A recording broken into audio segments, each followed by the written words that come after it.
अरे ওখানে দুজনকে আটকে গেছে সাংবাদিকদের বলছে অন্যায় করেছে বা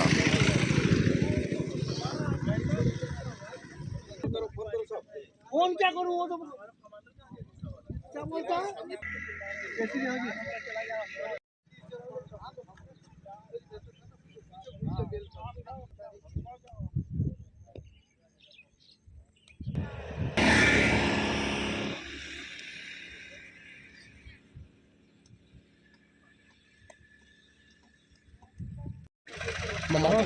আমার মাথাটা দেখে ওর মাথাটা দেখে পরে আমরা যখন হেঁটে আসছি আপনার মোট কজন ছিলেন আমরা টিমে 8 জন ছিলাম। 8 জন আছে বাসে আসছে। আর বাকি কারা ওরকম ওখানে আছে না বেরিয়ে এসছে কোনো যোগাযোগ নেই কোনো যোগাযোগই নেই। আপনার কি ইডি অফিসার?